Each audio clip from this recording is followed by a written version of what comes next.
Bismillahirrahmanirrahim. Today we're going to do part 2 of al-mudud. Previously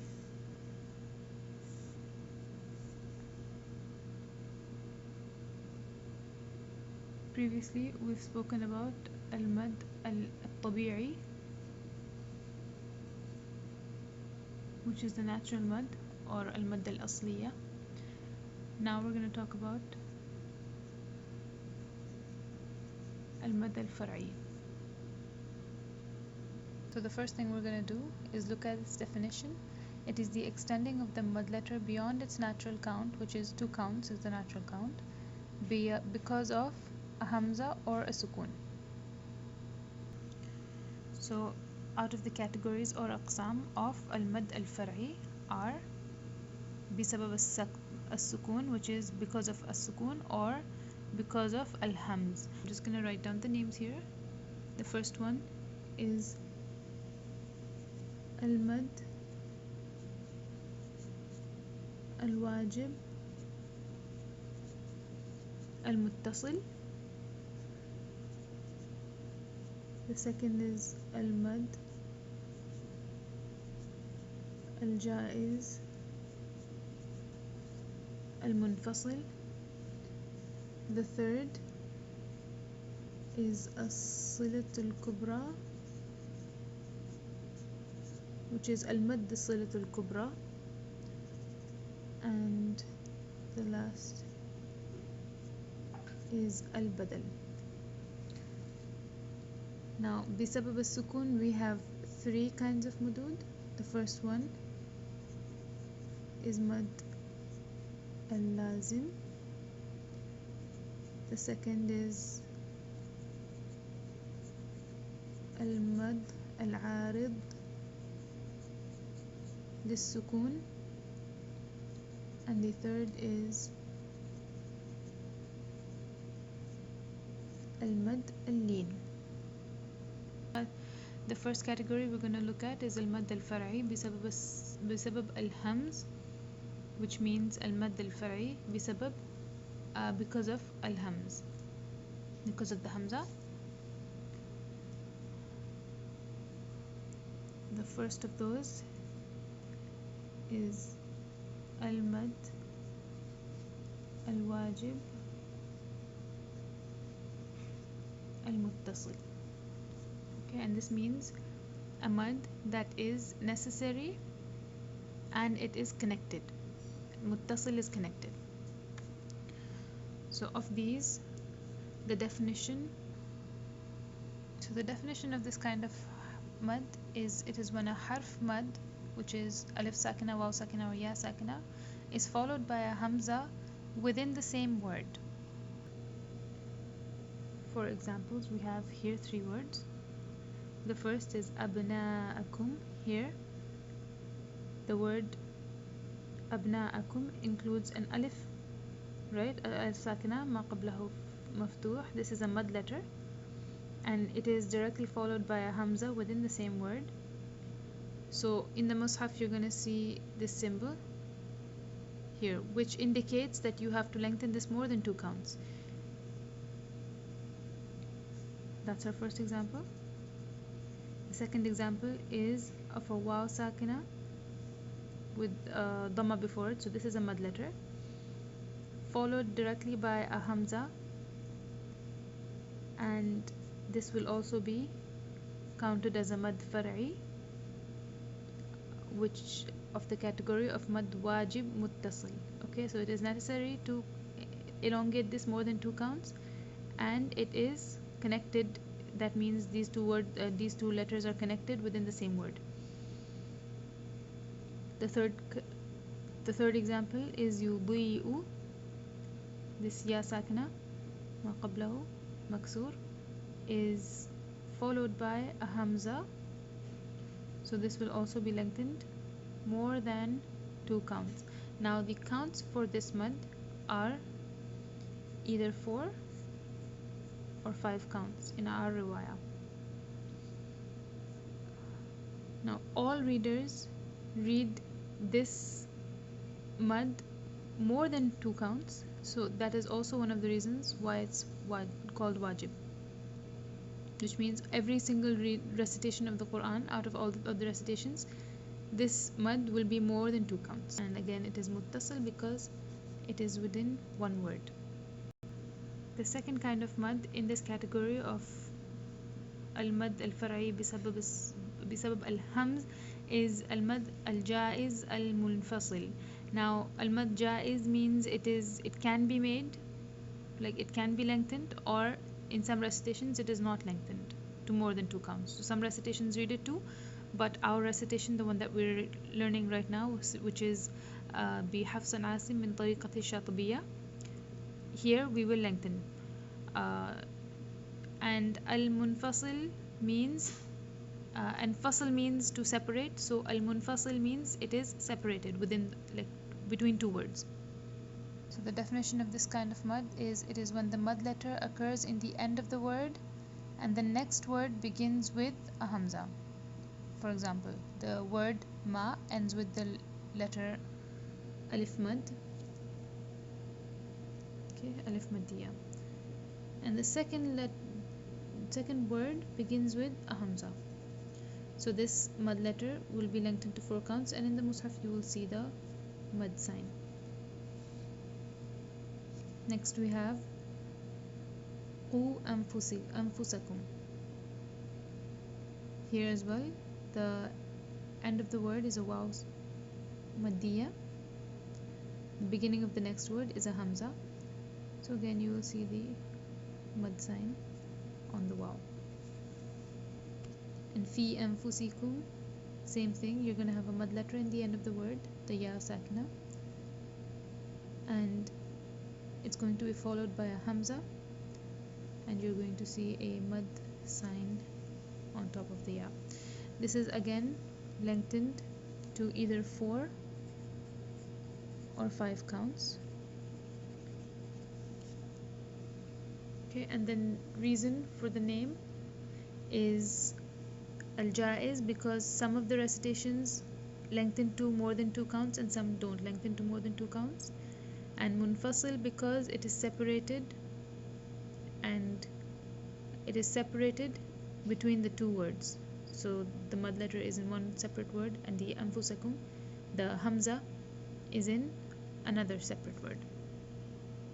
Now just a note about al-mad al-wajib wal-muttasil and jaiz munfasil is that these two must match in counts when you're doing your recitation. So if you make your mad wajib 4 counts, you must make your mad jaiz also 4 counts. If you make it 5 counts, you must make al-mad jaiz al-munfasil also 5 counts. So it can't be that you're using a separate count for this and a separate one for this. Now there are 2 words that we're going to talk about regarding this rule. You have the words ya ayyuha and haula'i. Okay, so first we're going to look at ya ayyuha. The word ya, right, this is a separate word, and ayyuha is a separate word. Ya means it's a ya of nida, which means calling. So to get someone's attention you would say ya, and ayyuha, o you. Okay, so these 2 words are written together, but what is happening here is mad jaiz. Okay, the same as this one here. Ma anta, 2 different words. Here as well, ya ayyuha, 2 different words. The same thing for haula'i. Okay, the word ha is a separate word and ula'i is a separate word. Okay, so the same thing is happening as up here, right? 2 separate words, and the mud is jaiz munfasil. The counts will be the same, 4 or 5. Okay, but if you have to identify which of these which of the muds this is, then this is jaiz munfasil, because these are 2 separate words, and not to be confused with al-wajib al-muttasil, which is in one word. This will be wajib muttasil because ula'i is one word. Number 3 on our list is al-mad as-silat al-kubra. Now we've seen al-mad as-silat al-sughra in the previous video, which was a ha al-damir that is surrounded by mutaharrik letters. So that was elongated to 2 counts. Like the word bihi, when it was followed by like some other word, yaquluna. Okay, so you have a ha al-damir, which is the pronoun ha for third person singular male, followed by surrounded by mutaharrik letters, so ya with the fatha, ba with the kasra, any of the harakas. But if the ha al-damir is surrounded by these two things, then you have a mad. Okay, and this would be 2 counts. This is mad sila sughra.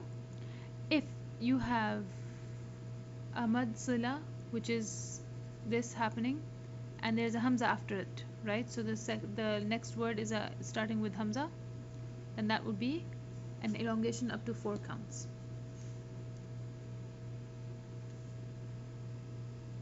So we have these 2 examples where in the ayah fi ibadati rabbihi ahad. Now here you're gonna give 4 counts, rabbihi, and you're gonna have the mad sign on top because of the hamza here. Okay, so you have the small ya, that's the sila, the mad sila, and it is elongated to 4 or 5 counts because of the hamza. Again we have ha al-damir, the pronoun ha, which is surrounded by 2 mutaharrik letters, right? Here as well, you're surrounded by the mutaharrik letters, but the mutaharrik letter that's following the ha al-damir is a hamza. So that is why you will have an elongation of 4 counts here. Yarahu ahad. Now something to say about the word hadihi. This hadihi with the ha at the end, this word itself, it means it's the female version of this. You know how the Arabic words, they're all either male or female. This word is the female version of this. Okay, and the male is hada. This is the male version, this is the female version. Okay, so the female version has a ha at the end, and this ha follows the rules of ha al-damir. Okay, so if it's surrounded by 2 harakas, it's going to have a sala on it, like this. Okay, if it's surrounded by another, like the second word is a haraka. Now, if that second word happens to be hamza, second letter, sorry, happens to be a hamza, then this will also have a 4 to 5 count. Okay, and this will be a mulhaq to mad silat al-sughra. And we're gonna, so for example, in the ayah in Surah Al-Kahf, بِوَرِقِكُمْ هَذِهِ إِلَى الْمَدِينَةِ. Okay, so here this sila is the sila of, that is following the rule of mad sila kubra. Okay, just the slight technicality is that the base rule for mad sila sughra or kubra is that it has to be on a ha al-damir, which is the singular plural singular male pronoun. Okay, a third person male pronoun, and this one is hadihi. This is the English equivalent would be this. Okay, it's not a he, it's a this, but it follows the same rules and has the same counts.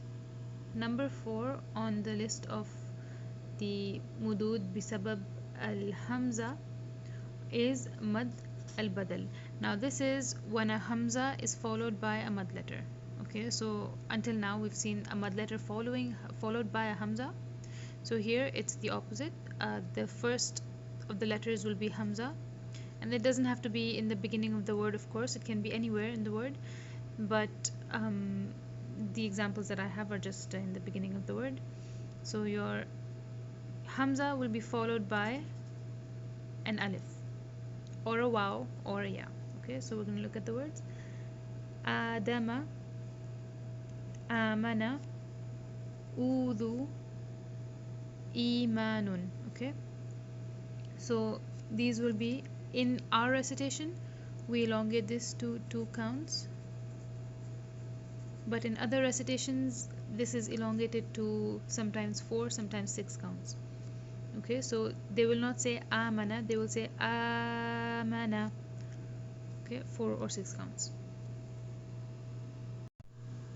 So going back to our categories, we've covered المد بسبب الهمز, and now we're going to go to المد بسبب السكون, and we have 3: المد اللازم, المد العارض للسكون, and المد اللين. Now the first one we're going to look at is المد اللازم, and this is when a mad letter is followed by a fixed sukun, which means a sukun that is there waslan and waqfan, stopping or continuing, within the same word. Some examples of this are the word al-ana, as-sakhatu, and alif lam mim. Now we're going to look at the first one, al-ana. Here we have a mad letter followed by a lam sukun, and this lam sakina will be read sakin whether you're reading the word or you're stopping on the word here, right? So this lam sakin is not gonna change, and it follows the mad letter, so it's going to be elongated to 6 counts, and you're gonna see in the MUS'HAF the mad sign on top of it. Here in the word as-sakhatu, here we have a mad letter, and after that we have a shadda. Now if you open up the shadda, you're going to obviously see a kha. The first kha is sakin and the second kha has the haraka on it, right? So this is a mad letter followed by a sakin. So again, if you stop or continue, the sakin is not changed, so we will be elongating this alif also to 6 counts. Now in the word alif lam mim, this is from the huruf al-muqatta'at, and there's chapter 3 of the qaida, right? For huruf al-muqatta'at, you're gonna see several of the letters from the huruf al-muqatta'at that are given 6 counts, and this is because of the mad lazim inside of them. Like we said, the alif does not have any mudud inside it, so we're just gonna say alif when we say this here, but when we say the lam, we're saying lam alif mim sakin. Okay, so this is when you're going to be giving 6 counts to this lam, to this alif, sorry, inside the lam. And for the mim, you're going to be saying mim ya mim, mim ya mim. Okay, so the mim, second mim is sakin, and this is a mad letter followed by a sakin, so you're gonna give 6 counts to this ya. Now for the name of the mad, we have 2 reasons. The first is that the reason for the lengthening is constant whether you're stopping or you're continuing on the word. The second is that all the reciters agree on the counts being 6 counts, so no reciter will recite this kind of mad where the mad is followed by an original sakin. They will never recite this less than 6 counts, so that is also one of the reasons for it being called lazim. Now as for the categories or aqsam of al-mad al-lazim, we have 2. The first is kalimi, the second is harfi. Kalimi means in a word, and harfi means in a letter. Okay, and these are then further subdivided. So both subdivisions in both of these look the exact same. Okay, so you have kalimi, which is subdivided into muthaqqal or mukhaffaf, which means heavy or light, and here as well harfi is also subdivided into muthaqqal and mukhaffaf. So we're just gonna see it's one simple thing that determines whether the mad lazim is muthaqqal or mukhaffaf, and that is, if you look at the examples here. Okay, so muthaqqal will be when the mad lazim is followed by a shadda. So the sakin that is causing the mad lazim is merged with some other with the other letter. Okay, so dabba. Here you will have ba with the sakin, which is the one that's actually causing the 6 counts, and then the ba with the fatha. So this one, there's a shadda after the mad lazim. Okay, so that makes it heavy. Okay, that's what they call heavy. Here, as you can see, the mad lazim is induced by just one letter, which is the lam sakin. Okay, so just because the mad lazim is followed by a simple sakin, not a shadda, this is called mukhaffaf. Moving on to harfi. Now in harfi, you're going to have to open up the word. Okay, just like we always do, right? So here you have alif, then you have lam, then you have mim, sakin, mim, sakin. Okay, so here you're giving 6 counts to this alif. Now right after the alif you have mim and mim, which makes a shadda, right? So because this alif of the mad lazim is followed by a mim mushaddad, this mad lazim is called المد اللازم حرفي مثقل. Okay, so it's heavy because there's a shadda after it. Whereas here, if we were to look just here at the mim, so the alif, lam, mim, ra, right? So this is the exact same, right? Until mim, it's the exact same. So you're gonna see, because there is a shadda happening here between the mim and mim, this alif is going to be muthaqqal, just like we saw here. But what about here? Mim, ya, mim, right? So the ya has 6 counts because of the sukoon of the mim, but there's no shadda on this mim because it's followed by ra. So this is mukhaffaf. Okay, because it's light, simply because the ya, that is 6 counts, that is the mad lazim, is not followed by a shadda.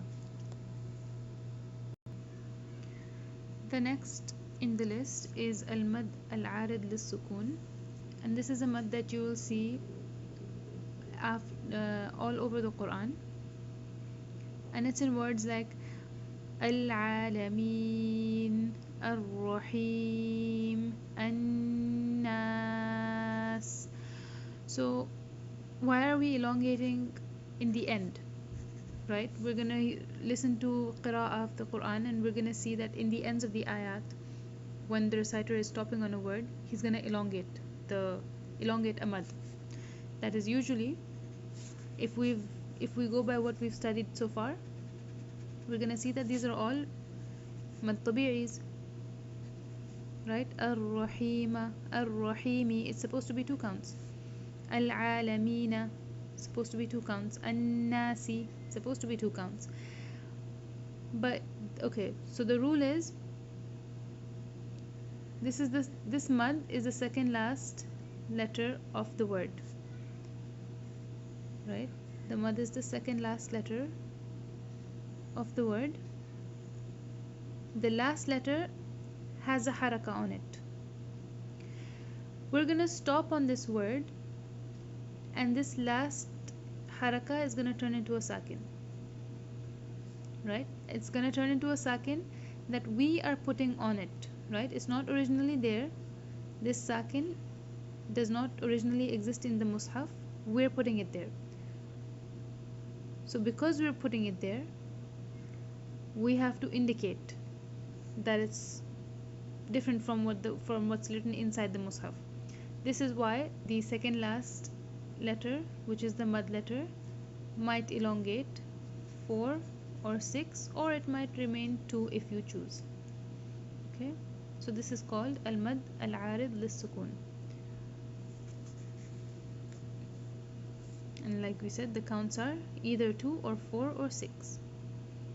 Third and final on our list is al-mad al-lin, and this is very similar to mad al-arid lis-sukun, where you have the second last letter being a lean letter. Sayfi, sayfi, okay? So, as-sayfi, khawfin, al-khayri, okay? So you have the second last letter of the word being a lean letter. The last letter has a haraka, but we're putting a sakin on it because we want to stop. So this khawfin, kasratain will change into a sakin, and the dhamma change into a sakin. So here, because we are putting a sukun here that does not actually exist in the Mus'haf, we have to alert the listener somehow. So we will elongate to either 2 or 4 or 6 counts. And again, al-mad al-arid and al-mad al-lin must match in counts. So if you choose to do mad arid 4 counts, you must do mad arid 4 counts. If you choose 6 counts, you must also choose 6 counts for mad al-lin. Or if you choose to do 2 counts here, you must do 2 counts for mad al-lin as well. Now if you remember, when you're reading in continuation, your mad lin will be mad damma, which is more than 1 less than 2 counts. وجزاكم الله خيرا.